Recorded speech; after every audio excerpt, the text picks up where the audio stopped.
هموطنان آزاده، یاران پرشور مقاومت، درود بر شما و عزم جزمتان. سخنانم را به نام آزادی آغاز می کنم.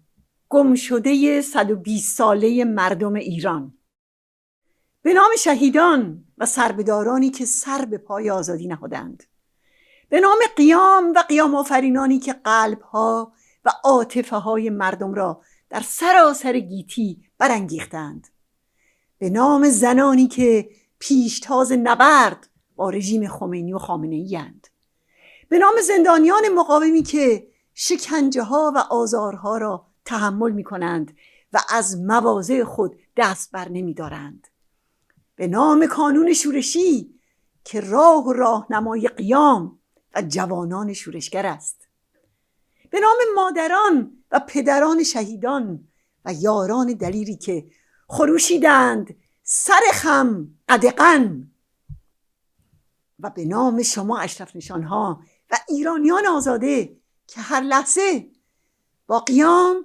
پژواک خواست و فریاد مردم ایران در شهرها و خیابانهای سراسر جهان هستید.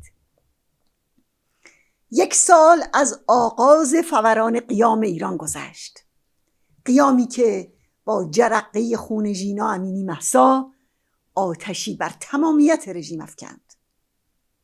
1 سال پر از دلاوری و فداکاری فرزندان خلق، از زاهدان تا تهران، از کردستان تا خراسان و تبریز و رشت و کرمانشاه و اصفهان و کرمان و شیراز و همه جای ایران.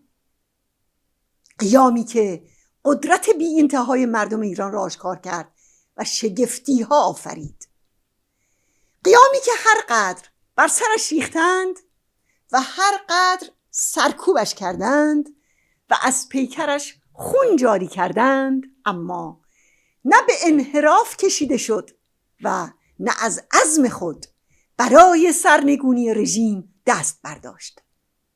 و امروز این قیام ایران است که صدای پایش شنیده می شود و این قیام آفرینان و شورشگرانند که می گویند ما باز می گردیم با مارش پیروزی در خیابانها و کاخ ستم و سرکوب آخوندها را در می نوردیم.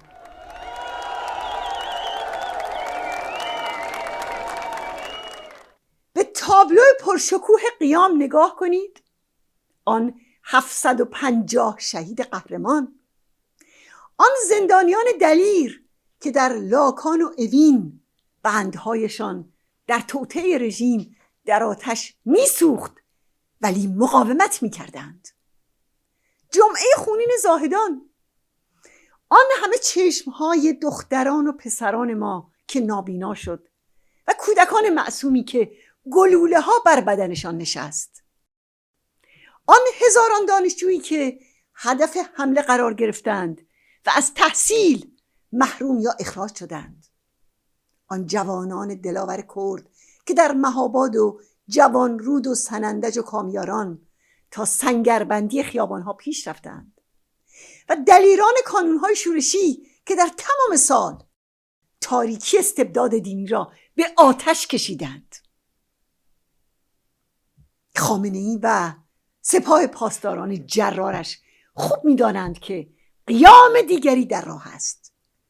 با این همه هیچ راه حلی برای جلوگیری از آن ندارند.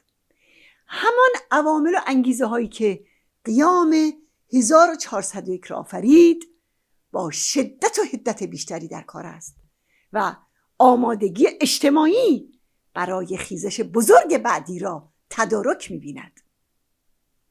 اعتراض هایی که روزانه در سراسر جامعه می جوشد، از اعتراض بازنشستگان، اعتصاب های مکرر کارگران، شورش های پراکنده در گوشه و کنار کشور تا حملات بیوقفه جوانان شورشگر به پاسداران و عوامل سرکوب، بله همه تب و تاب های همان آتش فشانی است که در راه است.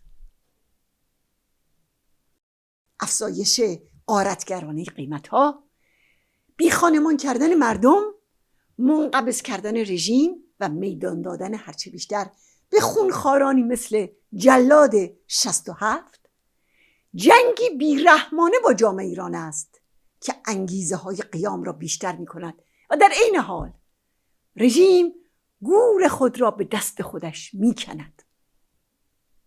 بله، این رژیم در بنبسته است. به تعادل قبلی هرگز بر نمی گردد.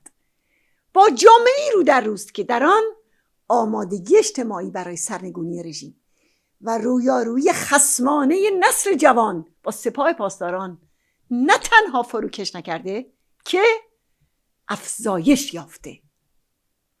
هر قدر که رژیم آخوندی به زدوبندهای خارجی رو بیاورد، هر قدر علیه مجاهدین و شورای ملی مقاومت توطئه کند، هر قدر که قدرت‌های مماشاتگر در برابر سیاست گروگانگیری و باجخواهی رژیم از خود ذلت نشان بدهند، دیگر نه آب رفته به جوی برمیگردد و نه این رژیم میتواند خود را از مهلکه سرنگونی نجات بدهد.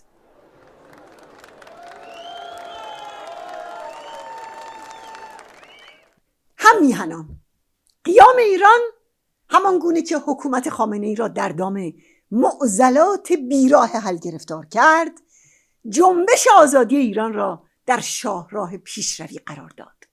آنچنان که انقلاب دموکراتیک میداندار شد، مرزبندی نه شاه نه شیخ و جبهه خلق بیش از همیشه اعتبار یافت. پرچم جمهوری دموکراتیک بر قله قیام به اهتزاز درآمد و هدایت راه حل انقلابی توسط مسعود سرقت قیام را نافرجام گذاشت و آن را به سوی سرنگونی رژیم ولایت فقیه سوق داد. مسعود از امانت بزرگ خلق و تاریخ و خونه‌های 120,000 مجاهد و مبارز و آن 30,000 سربدار فراموشی ناپذیر حراست کرد و جبهه خلق را در برابر دیکتاتوری‌های شاه و شیخ استوار کرد. از میان سنگلاخ دشواری‌ها، از میان بغرنجی‌ها و تاریکی‌ها راه انقلاب دموکراتیک را گشود و سنگ بنای پیروزیش را ساخت، مسیری که قطعاً به سرانجام پیروز و خجسته‌اش خواهد رسید.